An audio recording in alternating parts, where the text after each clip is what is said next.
Hi dears, നമ്മൾ ഇന്ന് ഉണ്ടാക്കാൻ പോകുന്നത് ഒരു ഈസി പൈനാപ്പിൾ പച്ചടിയാണ്. അതിന് വേണ്ട ഇൻഗ്രീഡിയൻസ്: പൈനാപ്പിൾ, ഒരു 250 ഗ്രാമോളം പൈനാപ്പിൾ, ഇഞ്ചി, പച്ചമുളക്, കറിവേപ്പില. ഇനി നമുക്ക് വേണ്ട പ്രധാന ഇൻഗ്രീഡിയൻ്റ് ആണ് കോക്കനട്ട്, അല്പം മസ്റ്റാർഡ്, കടുക്. ഇതിലേക്കിട്ട് നന്നായി വെള്ളമൊഴിച്ച് അരച്ചെടുക്കുക. നന്നായി അരയണം, നല്ലപോലെ വെള്ളമൊഴിച്ച് അരച്ചെടുക്കുക. ഇനി നമുക്ക് ചൂടായി പാനിലേക്ക് അല്പം എണ്ണ ഒഴിക്കാം. ഇതിലേക്ക് നമ്മൾ റെഡിയാക്കി വെച്ചിരിക്കുന്ന പൈനാപ്പിൾ ഇട്ട് കൊടുക്കാം. അതോടൊപ്പം തന്നെ കറിവേപ്പില, ഇഞ്ചി, പച്ചമുളക് ഇത്രയിട്ട് നന്നായിട്ട് ഇളക്കിയെടുക്കാം, വഴറ്റിയെടുക്കാം.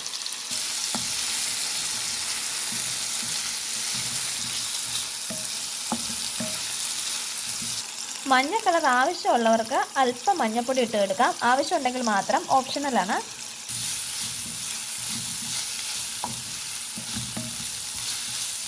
ഇനി അല്പം വെള്ളം ഒഴിച്ചു കൊടുത്ത് ഈ പൈനാപ്പിൾ ഒന്ന് വേവിക്കാം.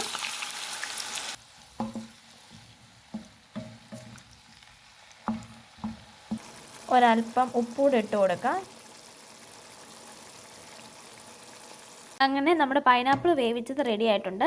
ഇനി ഇതിലേക്ക് നമുക്ക് അരച്ചു വെച്ചിരിക്കുന്ന തേങ്ങ അരപ്പ് ചേർത്ത് കൊടുക്കാം. ഇത് നന്നായിട്ട് അരയണം.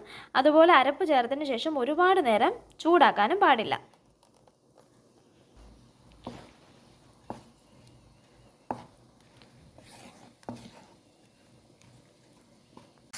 നമ്മളിത് ചൂടാക്കി എടുത്തിട്ടുണ്ട്. ഇനി ഇതിലേക്ക് നമുക്ക് തൈര് ആഡ് ചെയ്യാം.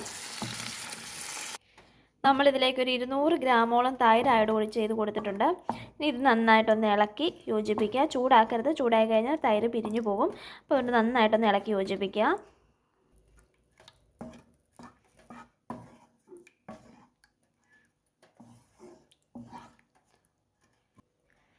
അങ്ങനെ നമ്മുടെ പൈനാപ്പിൾ പച്ചടി റെഡി ആയിട്ടുണ്ട്.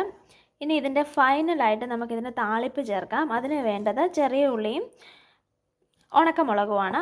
അപ്പോൾ നമുക്കതോടെ താളിച്ച് ചേർക്കാം. ഇത് അത്യാവശ്യം തണുത്തതിന് ശേഷം ഇതിലേക്ക് മുളക് താളിച്ചിടുന്നതായിരിക്കും ബെറ്റർ.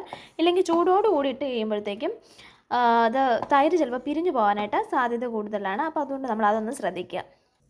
ഇനി നമുക്ക് ചൂടായ ചീനച്ചട്ടിയിൽ എണ്ണ ഒഴിച്ച് താളിക്കാൻ ആവശ്യമായ ഉള്ളിയും ഉണക്കമുളകും ഇടാം.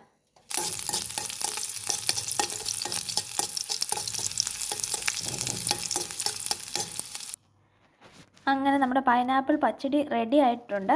അപ്പോൾ എല്ലാവരും ഇതൊന്ന് വീട്ടിൽ ട്രൈ ചെയ്ത് നോക്കുമല്ലോ.